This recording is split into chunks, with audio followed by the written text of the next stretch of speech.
I am living my best life. I am thriving really lately, but this week marks a year and I'm feeling that grief, just kind of clouding over me.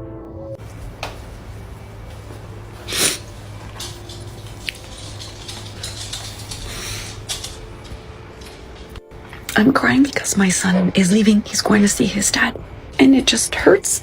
Sitting in my car in the dark garage, and I wanted to share something with you guys.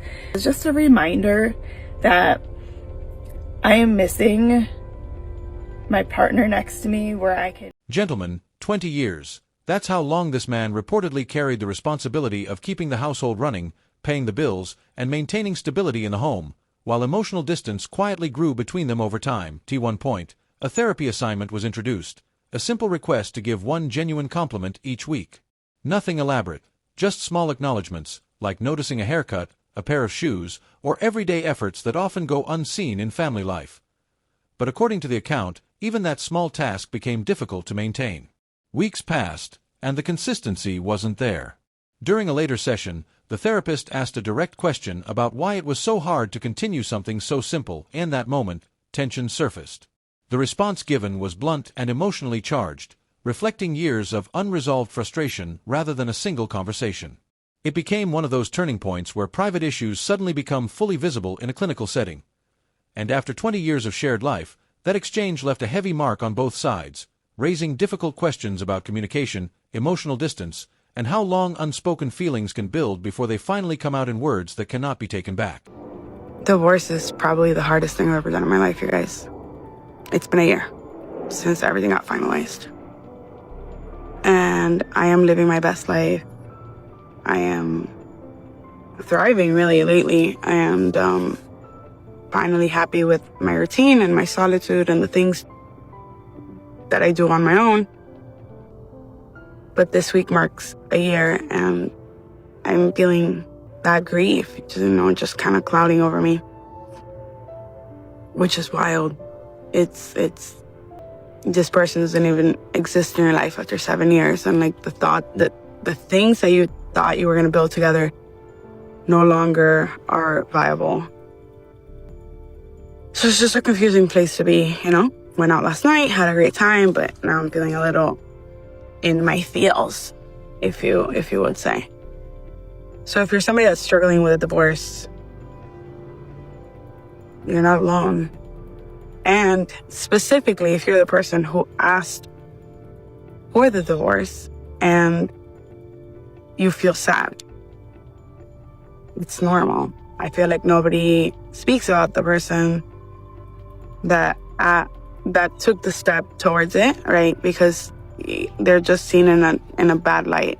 You stopped fighting, you didn't want to work on it anymore, you gave up, whatever the case may be. But it is really difficult to make that decision, and it is really difficult to stand by that decision, and it's really hard to navigate the feelings of both wanting to now be on your own and still grieving the fairy tale thing that you had with that person. She later said it felt refreshing when a friend told her she looked nice. Not overwhelming, not emotional in a dramatic way, just refreshing. Something simple, almost like relief after a long stretch of emotional distance. That word carried weight in the way she described it, as if even a small compliment felt unfamiliar, like a moment of light after years of tension building quietly in the background. The story then turns to a much heavier reflection. According to the account, the man remained silent for 2 decades, holding back, saying little, even when issues were present. That silence is now being viewed in a very different light as events unfold. But the moment he finally spoke and presented his version of events, the response escalated quickly, shifting the situation into official involvement. For some observers, that contrast raises difficult questions about timing, perception, and how long silence can shape a relationship before it eventually breaks. And that leaves a deeper question hanging in the air. In a home where silence lasts for years, what changes when truth is finally spoken, and who ends up carrying the weight of it? I left a marriage after 15 years. I had 3 kids with the man. I had built a life with him, and I really wanted it to work. Deciding when it was time to leave, deciding that I had tried hard enough, deciding that yes, it was worth to take the risk of the unknown, for leaving the known, which I had become very accustomed to over the last 15 years. And even though I was miserable, there was some security to it. There was a little bit of, at least I was comfortable in knowing what to expect. As the years would roll by and every birthday I got the same card that said next year will be better, I somewhere deep inside thought to myself, there's no way, and the only way that my life is going to change is if I leave. But I had 3 kids, and I was also thinking, wait, if my happiness means that I'm taking away the kids' happiness, and all of the guilt that came into play of, am I being so selfish that I want to leave this, and is it bad enough? But here's the kicker. The kicker is that if you are in a place where you are absolutely miserable, you're being treated horribly, or whatever your circumstances are, but you know in your heart that the only way to change your life is to leave, let me tell you that you will carry guilt with you, that it will be extremely difficult. And when you are looking for people who you're like, okay, well, she left and look how her life turned out, and you're looking for examples, and your mind is researching for the evidence that you're going to be okay, I'm going to tell you that no matter what it is that's the unknown that's on the other side, if you are in a situation right now where years are passing by and you are still miserable in a relationship and you're not being taken care of and you're not being seen and you're not being heard and you're just being alone in a marriage, the unknown is terrifying, but there's nothing more terrifying than looking back and seeing all the years that you wasted living. So he was arrested, processed, and later released after arraignment, while she moved forward and went directly downtown to legal aid. This was the office specifically meant to support her side and guide her through the next steps of the situation. Once there, she reportedly laid out everything she believed had happened, sharing her full account with the people assigned to help her. The setting was formal, structured, and focused on documentation, where every detail is meant to be recorded and reviewed carefully. For observers, this moment marked a clear turning point in the timeline. What had been unfolding privately was now moving into official channels, where statements, reports, and procedures begin to shape how the case is understood. And from here, the story shifts again, no longer just about personal accounts, but about how those accounts are presented and evaluated within a system designed to decide what comes next.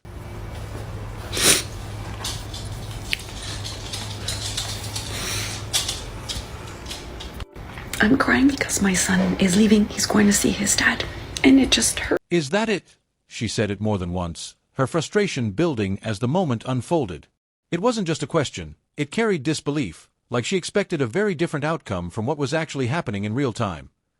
The referee, who had already been calling several decisions in her favor earlier in the situation, reviewed the latest play and calmly stated, "I don't see it." That response landed heavily in the moment, cutting through the expectation that things would continue in the same direction as before. What followed was an emotional shift. According to the account, she felt embarrassed and visibly shaken by how quickly the situation changed. The confidence she had moments earlier seemed to fade, replaced by a sense of frustration and disbelief at how the decision had turned. And in her own words, the feeling was blunt and unfiltered. She described herself as feeling like an idiot. Not softened, not rewritten, just raw emotion in a moment where things did not go the way she anticipated. Soccer game, and I'm sitting in my car in the dark garage, and I wanted to share something with you guys. And I know if I don't share it right now and record it, then I won't do it tomorrow because the feeling will be gone, and then I'll just tell myself it's stupid and nobody cares anyway.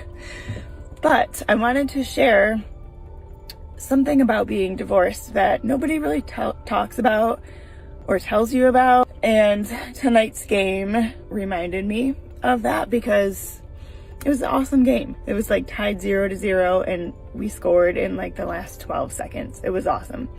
And everybody's cheering, and it's just, you know, and it was just a reminder that I am missing my partner next to me where I can share in the depth of that experience with. You know how you can kind of just like look at your person or like hug them with excitement, or kind of even if you just like lock eyes for a minute, you know that the both of you are taking in that moment of something your kid just did that's really awesome, and that you're going to relive that memory 10 years from now. It's just this weird mix of like happy and joy and like an empty space at the same time.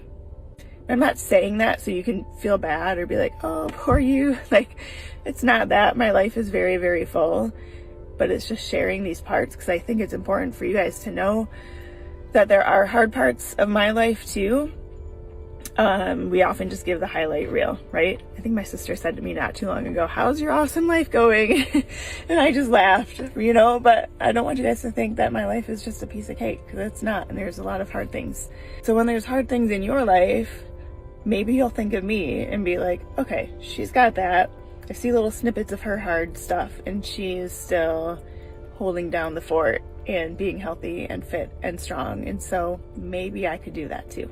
So if I can instill that belief for you that this is there for you too, that helps you look a little bit differently at your own challenges. So hopefully that helps.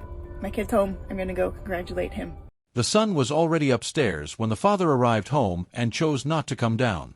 Instead, he stayed in his room and texted his mother, asking if she was safe, while his father was also in the house sending messages. In the same night, the daughter, who had her very first sleepover, returned home and was greeted with a calm, carefully chosen statement that quickly spread through online comments. Online reactions poured in immediately. Supportive messages, emojis, and encouragement filled the section, but none of that attention actually came from inside the house where the situation was unfolding. That contrast raised a difficult question for observers. Was the son genuinely afraid of his father, or was there a deeper emotional tension shaping his reaction in that moment? The answer, according to the narrative, can only be known by those who were physically present. As the story develops, it also points to a larger imbalance in how the situation is being perceived. From the perspective being described, multiple systems, therapy, legal channels, and even law enforcement appear to have leaned in one direction, creating an environment where one version of events received more support than challenge. This raises questions about how outcomes are shaped when doubt is limited or unevenly applied.